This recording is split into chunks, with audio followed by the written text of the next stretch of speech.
une vie au service de la musique et de son enseignement, Philippe Cruttely de Saint-Imier reçoit cette année le prix de la musique du canton de Berne. Alors justement, cette musique, comment l'enseigne-t-on et surtout en fait-on assez pour elle dans notre région? Madame, Monsieur, bienvenue dans cette émission et bienvenue à vous Philippe Cruttely. Et tout d'abord, félicitations pour ce prix, bravo. Merci. De quoi vous vous réjouissez le plus le 14 novembre prochain où vous allez recevoir votre prix, la laudatio, donc d'entendre ce qu'on va dire de vous, ou des 15 000 francs qui vous seront remis? Je crois des amis qui seront présents pour assister à cet événement, pour m'accompagner, aussi pour me montrer leur soutien. Mais moi, j'ai envie surtout de leur exprimer ma reconnaissance. Ils sont nombreux à m'avoir accompagné durant toutes ces années. Ma famille en premier lieu, mon épouse Christine, mes enfants, qui sont tous musiciens d'une manière ou d'une autre et qui ont jalonné cette carrière en fait. Alors une carrière qu'on va retracer un tant soit peu, en sachant que vous êtes d'origine jurassienne, vous êtes né à Delémont en 1962, ouais. Vous êtes passé par Courtelary, La Chaux-de-Fonds, avant de vous installer, on va dire, à Saint-Imier. Saint-Imier, on va dire que c'est une ville qui est un peu plus connue pour son industrie, pour l'anarchisme, mais beaucoup moins peut-être pour son aura musicale. On y vit bien à Saint-Imier? Mais tout à fait, en tout cas je m'y sens très bien. J'ai eu le loisir de développer cette école de musique durant les 20 dernières années, puisque je suis directeur depuis 2001, et que j'ai aussi bénéficié de soutien. Et nous avons pu développer de magnifiques projets. Il y a aussi quelques déceptions, je dois le dire, puisque nous aurions aimé réaliser une maison de la musique qui, à mon sens... On y reviendra si on a le temps, mais effectivement. Donc juste pour rester, peut-être, on va quand même parler un tout petit peu de vous. Hein. Alors, avant de revenir à cette école que vous avez développée, vous, votre moment déclencheur, quand vous étiez petit, on va dire, c'est le Magnificat de Bach. C'est là où vous avez eu un choc, on va dire, et que vous vous êtes dit, moi, je veux jouer du cuivre. Et puis, vous avez commencé par jouer du trombone, qu'on voit ici à l'écran. Vous êtes ensuite passé par le tuba. Ça change encore une fois de forme. Et finalement, vous êtes même devenu charmeur de serpents, un instrument très particulier. Racontez-nous cette passion pour les cuivres. Alors, vous êtes très très bien renseigné, en effet, cela retrace totalement mon parcours. Alors, c'est vrai que lorsque j'ai entendu la première fois le Magnificat de Bach, l'introduction du Magnificat de Bach avec les trompettes brillantes et éclatantes de cette entrée en matière, j'ai été complètement fasciné. C'est Maurice André qui jouait la trompette, peut-être que évidemment ça a eu aussi un effet particulier. Et cette fascination première m'a accompagné, m'a donné l'impulsion nécessaire pour persévérer sur ces instruments. Et c'est vrai que le trombone m'a permis aussi, suite à mes études professionnelles, de vivre de nombreuses expériences musicales. Parce qu'en fait, c'est un peu comme une porte ou une ouverture sur toutes les expressions musicales. Exactement, exactement. Tant dans le domaine classique que dans le jazz, que les différentes musiques ethniques. Enfin, c'est vraiment un instrument qui permet de s'exprimer dans des domaines extrêmement différents.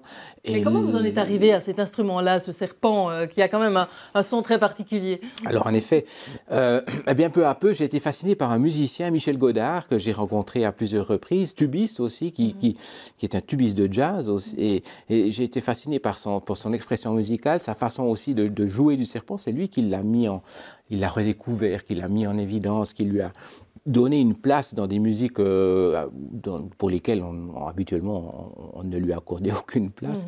Et son expression m'a également intéressé. J'ai eu l'occasion de rencontrer Michel. J'ai fait la connaissance d'un facteur de serpents justement dans le Jura, Stéphane Berger, qui est devenu un ami, grand ami.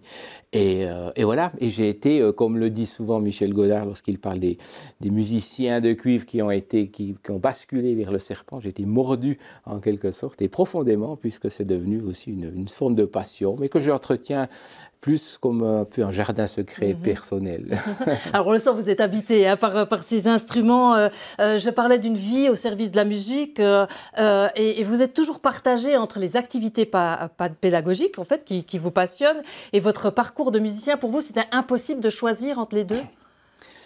Alors elles ont toujours été extrêmement imbriquées l'une l'autre, c'est un fait. J'ai été très tôt sollicité pour enseigner la musique au Gymnase français de Bienne. Cela a complètement fait basculer ma vie. J'y ai rencontré des personnes merveilleuses, nous avons pu vivre des spectacles extraordinaires et probablement que ma fibre pédagogique, alors c'est fortement exprimé dans ce contexte, mais toujours en complémentarité de mon activité musicale. Je jouais dans plusieurs ensembles de musique ancienne, aussi avec le trombone baroque, parallèlement à ces expériences créatives que nous faisions au gymnase, avec dans un contexte extrêmement favorable aux arts à ce moment-là, avec un gymnase en 4 ans qui laissait aussi du temps aux étudiants de se développer et de participer à des projets. Absolument. Et tout ça a toujours été pour moi très imbriqué. Et puis est venue la possibilité de diriger l'école de musique du Jura bernois. Donc on l'a dit, depuis 2001, vous êtes le directeur de cette école. Alors ça fait 20 ans, hein, même un peu plus. De quoi vous êtes le plus fier en fait dans le développement de cette école? Qu'est-ce qui manquait quand vous êtes arrivé? Et qu'est-ce qu'il y a aujourd'hui qui vraiment vous dit ça c'est vraiment entre guillemets mon œuvre? Alors, je ne suis peut-être pas le mieux placé pour en parler, mais disons que moi, je rends d'abord toujours hommage aux pionniers, à ceux qui ont développé, qui ont créé l'école, qui l'ont développée à leur façon, avec les moyens dont ils disposaient. Ceux qui viennent ensuite ont la mission, la responsabilité d'aller plus loin, d'élargir les horizons. C'est probablement ce que nous avons fait avec un élargissement de l'enseignement dans les musiques actuelles, pop, rock, jazz, qui ont pris quand même considérablement. Parce qu'avant, c'était plus classique, on était voilà, dans... Ouais. C'est ça. Avec des anciens élèves de gymnase de Bienne qui se sont formés dans les hautes écoles de musique, en jazz, et qui sont devenus professeurs dans mon école de musique. Ça, c'était un grand plaisir, un grand bonheur. Donc ça, c'est un élément. Et puis aussi une vitalité, je crois, de projets, d'activités, d'orchestres, d'ensemble, de ponts avec l'école publique. Dans notre région, pardon de vous interrompre, le temps passe très vite, c'est pour ça.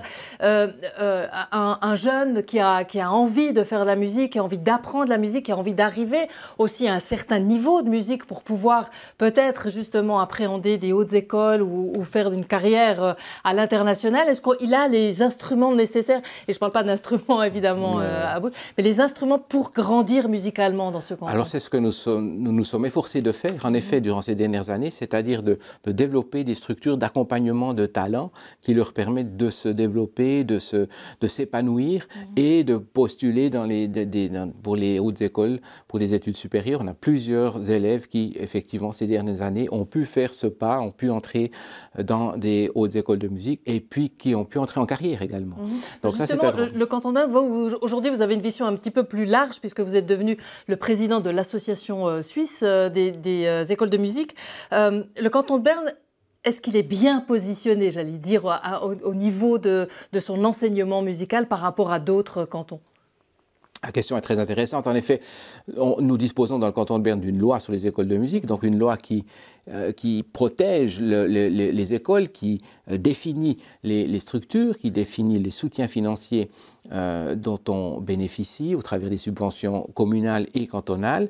Donc tout ça fonctionne très bien, c'est assez solide. Nous avons 28 écoles de musique dans le canton de Berne. L'école de musique du Jura bernois en est la seule école francophone. Cela dit, le seul bémol, si j'ose m'exprimer ainsi, en tout cas le reproche que je ferais, c'est que nous devons appliquer des écolages qui sont trop chers. La loi est trop restrictive sur l'engagement du canton et nous aimerions, ça c'est un souhait général dans toutes les écoles de musique, que le canton s'implique davantage, nous permettant de diminuer la pression financière sur les communes d'une part et sur les écolages, puisque là je suis convaincu que nous pourrions toucher une population plus vaste si nous pouvions appliquer des écolages moins chers. Alors très brièvement, Philippe Krutli, cette grande déception de votre vie, une maison de la musique qui n'a pas pu voir le jour à Saint-Imier dans l'ancien manège qui était prévu. Comment se remet-on d'une telle déception? Oui, c'est vrai que on ne s'en remet pas tout à fait parce que voilà, la vie continue, on a d'autres... Mais ça vous reste en travers de la gorge? Un petit peu, parce que je pense qu'on a loupé une occasion. Le Théâtre du Jura se développe magnifiquement bien, nous aurions pu constituer un pôle musical, les contacts étaient pris avec les hautes écoles, que ce soit sur Lausanne ou Berne surtout. Nous avions de nombreux soutiens qui nous avaient été exprimés et je suis persuadé que cela aurait encore intensifié l'activité, cela aurait permis de soutenir la jeunesse encore davantage au travers d'actions de médiation en direction des écoles. C'est dommage, je pense qu'on n'a pas tout à fait mesuré l'enjeu. Tout espoir n'est sans doute pas perdu. Peut-être que ce ne sera pas votre projet, mais le projet d'une prochaine génération. Oui. Philippe Krutli, encore bravo. Et la remise du prix, ce sera le 14 novembre prochain à 19h30 au Centre Paul Klee. Merci d'être passé nous voir. Merci à vous. Voilà, c'en est tout pour cet entretien. Merci de l'avoir suivi. Et ça continue, bien évidemment, sur Télébilingue.